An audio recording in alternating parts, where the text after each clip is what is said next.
Hello and welcome to the Sunday Huddle. We are so glad that you've joined us as always with Nathan and Bryan. Guys, we doing okay today? Yeah. Doing great. Today we are finishing out our final number 7 of the 7 deadly sins. And as always, we're so grateful to be sponsored by Sports World and Brotherwood Coffee. There is a link in the bio. Click that link. Man, buy some coffee. Support us, man. We love to have your support to allow us to be able to continue what we do and to reach thousands of people. But also, as you've been a blessing to us, we want to be a blessing to you. Yeah, we have some free Sports World gear we would love to get into your hands. So you can click the link down in the bio there and fill out that short little form. Just give us like name and email and stuff. And then you might be the winner of some free Sports World stuff. And while you're there, make sure to leave us a 5-star review. Or if you're on YouTube and you haven't subscribed, definitely subscribe. That really helps us as we push it out to more people. Yeah, and we'd love to read your comments, man. Just that you like it, or just even if you disagree with what we have to say, man. We love that. We're going to engage more with our audience and maybe even bring some people up here that have a different opinion. We'd love to have just an ongoing conversation. Intelligent discourse is always we enjoy it, we appreciate it, and we're so grateful to you. You had a negative thing maybe about perhaps what Bryan said about cats last episode, the negative comments he had about cats. Man, we would love to hear about that and the soteriology of cats. We'd love to know that. I mean, I think I made it pretty clear in the last episode. So if you haven't seen it, now is the time to watch it. It's way to go. Just send them back there. Today, we're talking about wrath. And I will tell you, I had to kind of dig in to try to look in what this was, and wrath and anger and what is wrath. It's not something word that we would use often today, right? I mean, I can't think of many times that we say, other maybe than in church, that we hear the word wrath or talk about the word wrath. You know, what's your initial thoughts on the word wrath? I don't. Yeah, like you said, it's usually out of our common some vernacular. Stupid dad joke. First of all, no stupid dad joke. I have many a stupid dad joke, but not one pertaining to wrath. No, because it's too close to home. The kids or the wife, they see it. Yeah, I bet they do. Yes. Oh no! Wrath is basically just like I would say someone say an uncontrollable response in anger of some variety. I would say. Yeah. Do you think there's a difference, Nathan, between anger and wrath? You think there's a difference? Yeah. So I experience wrath every time we record. Every time. See, at the very end of every episode, when Bryan says his little piece. He stole it from me. Did he really? I do that every Wednesday night with our students. And they lose their minds if I don't do it. And then Bryan stole it because he's envious of me and trying to be me. So hopefully he remembers from the past. We talked about you don't have to be greedy, okay? You can share that. No, so that's actually theft. That's like stealing. It's that's not one of the 7 deadly sins. So never mind. You're good. Yeah. It's one of the big 10, though. It's one of the big 10. So he stole that. I would actually have wrath. I don't know that that's unjustified. I think that might be completely justified. No, yeah, I agree. And uncontrolled anger or rage, like you said, yeah, that's what I feel burning inside of me whenever you do that. Yeah. Yeah, I think of wrath. I think Bryan, the definition you gave, and I think it's important that uncontrolled part or not under control on some level. Our last episode we talked about envy, and it's kind of like you have jealousy, and then envy is like almost like the next step up, kind of from that. Yeah. I think of similarly with wrath. It's like it's anger, which I'm sure we'll get into if we see clearly in the Bible there is anger without sin, but it's anger, and then wrath is like what anger can potentially lead to and grow into. So it's like this more like intense, that uncontrollable like anger, rage part that kind of comes in. Yeah, that's an interesting distinction you made there, and I would agree with you on that. I think it's also that it doesn't rightly map to the injustice that we perceive to have been done to us. I think it's kind of over the top, right? That we kind of overreact to what we perceive as an injustice that I didn't get upgraded to first class yesterday. I don't understand. This is a serious... No, that's admirable of you. You scored Admiral's Club. I appreciate that. Yeah, that's a shout out to American Airlines. Make me a concierge key. But here's sponsor us. Sponsor us, right? Yeah, but it is amazing. I will tell you, and this is just confession day. That the airline industry brings the most entitlement, the way I feel the most entitled. I fly a lot, and there's so much that I expect that I can perceive this little bitty thing that just causes me to be angry for no apparent reason. Does that make sense? I thought you were going to be like Ken Copeland, be like, that's full of demons. So you're perhaps saying I need to have a private No, plane? I'm saying you're as old as Ken Copeland. Actually, maybe a little bit older. Shout out to Ken Copeland. Yeah, I would not take a personal private plane no matter what, but I wouldn't have wrath anymore, right? That's what they say. Yeah, but I think it's this perceived injustice that's been done to us, and we. I'll tell you this happened literally last night. My wife and I were talking about it as we deplane. So I'm sitting on in coach class. I'm sitting on the aisle. My wife's sitting on the window. The guy at the bulkhead. So the guy comes and he's on the aisle over me on the window, or pardon me, on the aisle, and he comes up to me and we're already seated, and we're seated. And he comes to me and he said, "You're in my seat." Oh. And I said, yeah, I don't think so. And he like doubled down. He was just, yeah, you're in my seat. This is 8E. This is, and so he was kind of, and I said, well, I think, and I just kind of pointed it to him, right? And like he was, and my wife said it afterwards, he was so angry. No, he wasn't. I wasn't in his seat. He was in the wrong seat. But he didn't apologize after he saw the wrong thing. But he perceived this injustice. Now keep in mind, the injustice that he perceived was 4 feet away. It wasn't even an aisle to a window or an aisle to a middle. It was an aisle to aisle, and they're not even 4 feet, probably 3 feet away, right? His perceived injustice that he was wrong on, but he was indignant. He was angry that I had taken his seat next to my wife, right? Please tell me you sat next to him. Like it was the aisle right across from you. No, it was just literally, it was across the aisle. But That's what I'm saying. He had to look at me the whole time. That's exactly Yeah. right. But never an apology. Hey, man, I would have said something like, dude, I'm sorry. I blew that, brain damage. I can't see the numbers or letters right. But it didn't. But he was, like literally it was like I had assaulted him. He was so angry. He was so full of malice toward me because he perceived that I had his seat. Oh, you're pointing at me. Yeah, 2 peanuts walking to a bar. One was assaulted. I got you. And man, I don't know. I don't know if that causes us to lose viewership. Stupid. Yes, it does. When I look at the YouTube metrics, it's just the graphic. It just tanks. Does it crash? I'm trying to think of some audience that it perhaps would appeal to. I don't think so, though. One person. You know who you are. Okay, and your wife, and she has to watch. That's what I'm so saying. that's not even good. No, it's my nephew Jake. What's up? Shout out to your nephew. But yeah, so it's God. That was so bad. Yeah. It really is so bad. Yes. I got you. So that story that you just, we'll just pretend that didn't happen.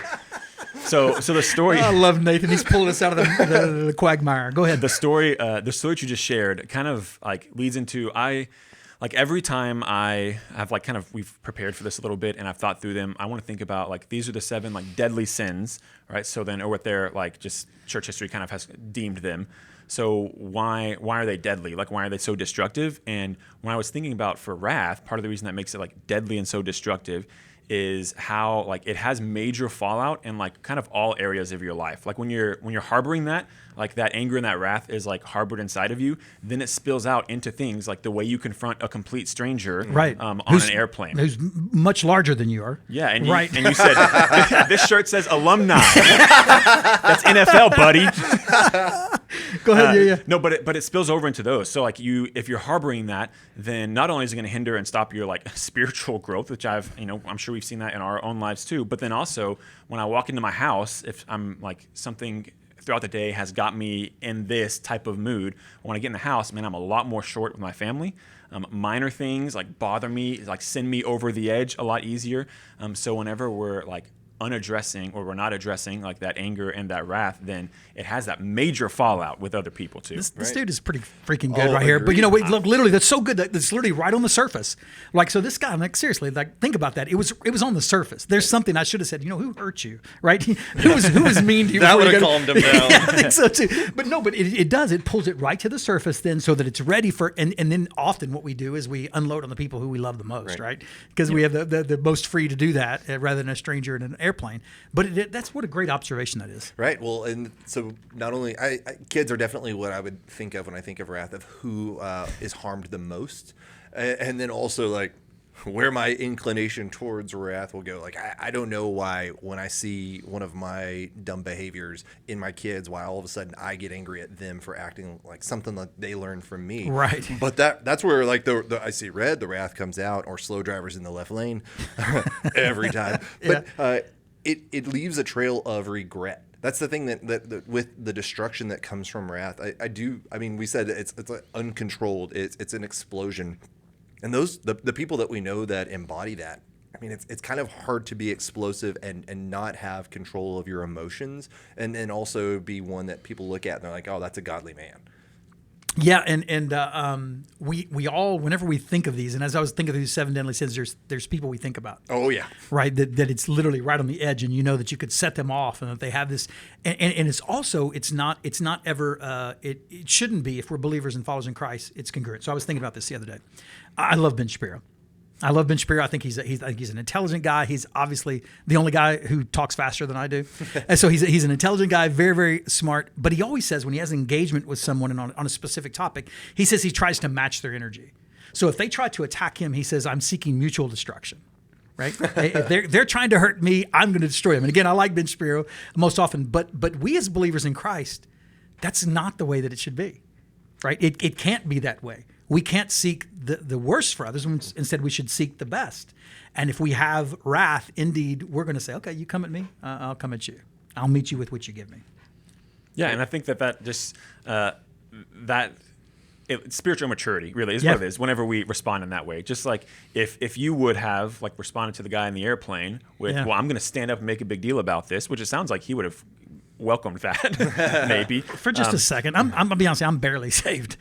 So there's I know there's you're either are or not. It's a light switch, but he doesn't know. You're going to be coming in smelling like smoke. That's for sure. That's exactly. You can make good content. It would make good content. So Jeff, where'd you get the black eye? Would be a great way to open. That's exactly right. My wife punched me for yelling at the guy across from me is what I'd say. But yes, go ahead. Right, but if your story goes where so he came and did that and like he was being an idiot. So I got up and I got in his face. Well, then like after we turned off the mics, hey man, you probably shouldn't do that, right? You shouldn't. So like I think it's a sign too of spiritual immaturity whenever we let like our wrath really just control us like that.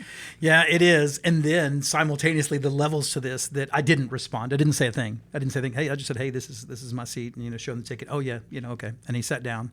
The spiritual immaturity was revealed whenever my wife and I walked off the plane. I said, can you believe that guy? I seriously did.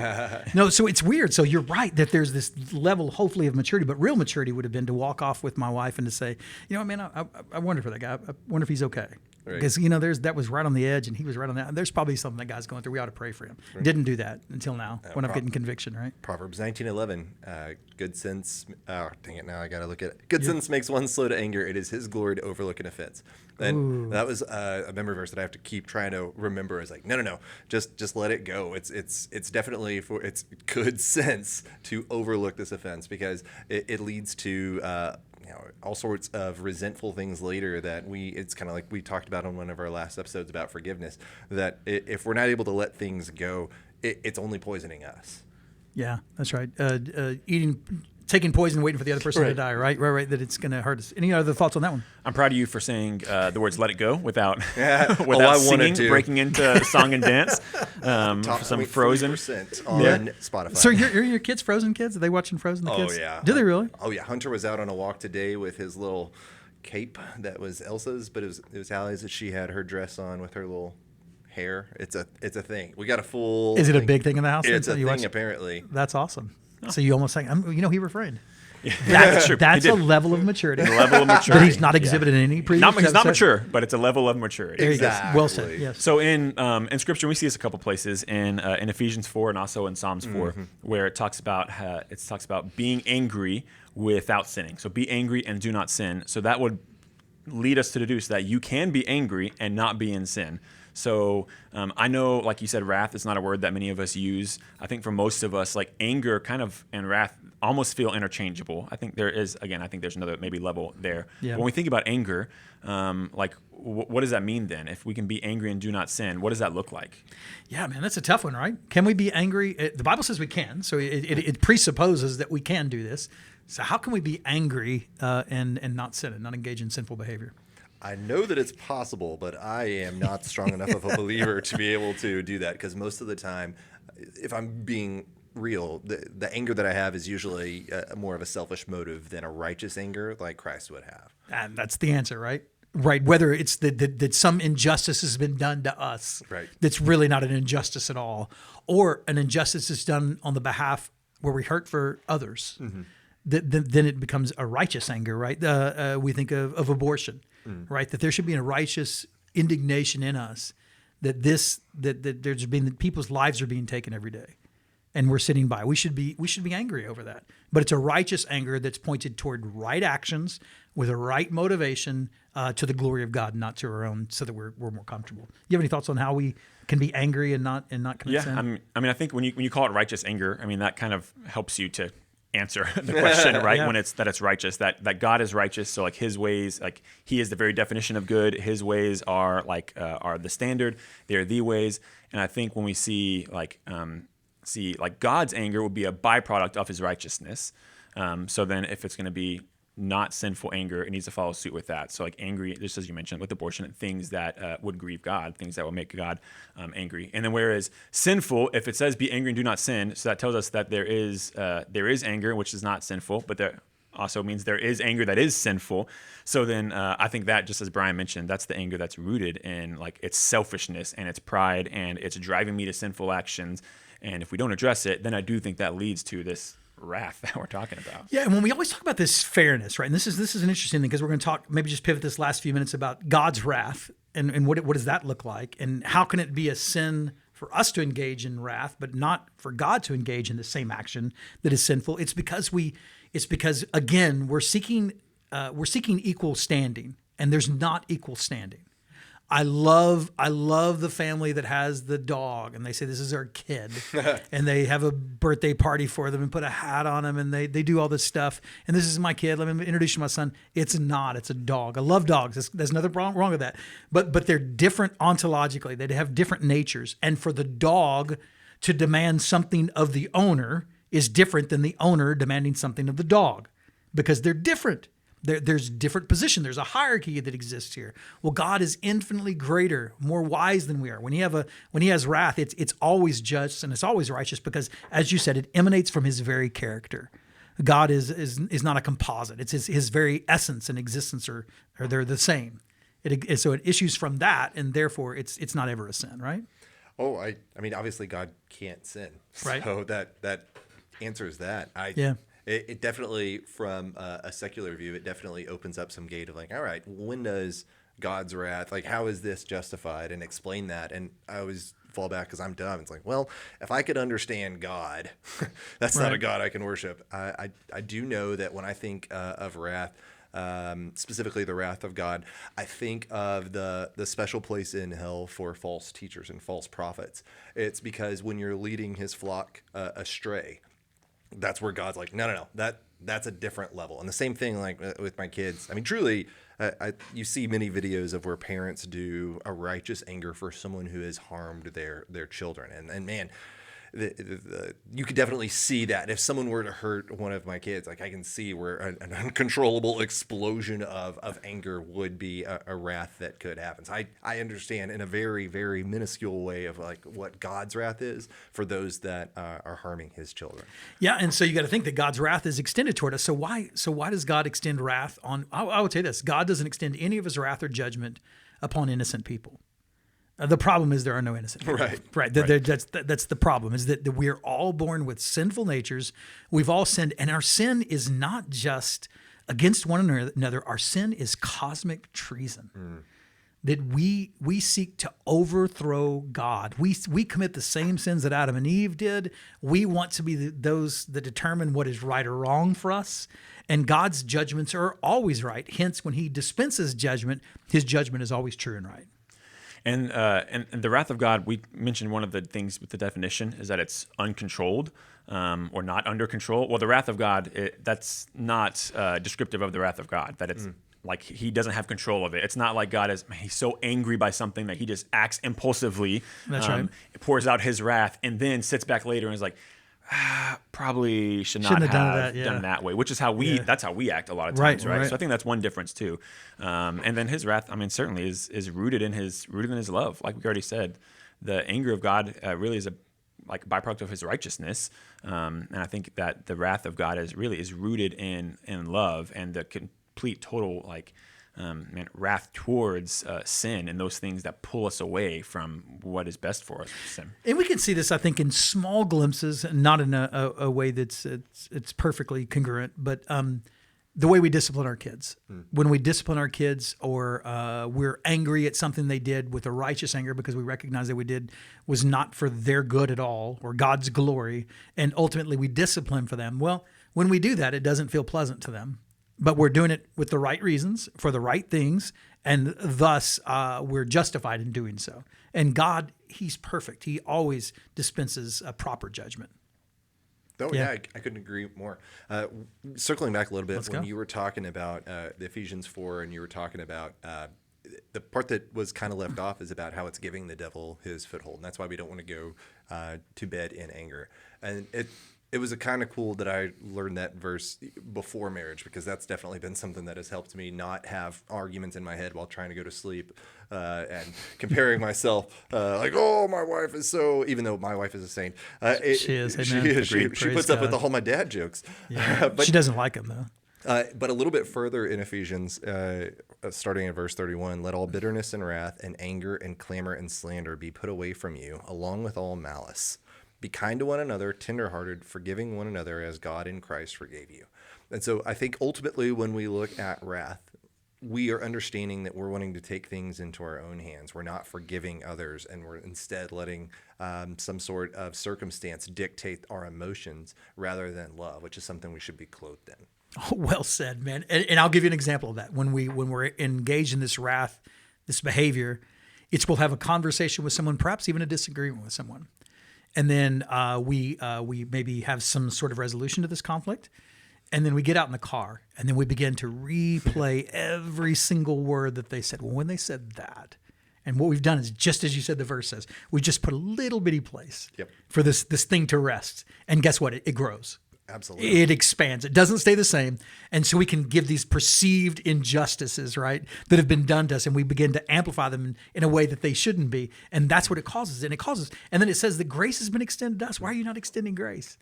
You know, we don't want God to be fair with us. You know, we should be fair to other people. Well, no, we shouldn't be fair to other people. God's not been fair to us. We should bless them with love and grace. And I will tell you honestly, truthfully, most often when they give you judgment or hatred and you give them love, it really does stop it. Yeah. It ceases it right now. It kind of ends all arguments, right?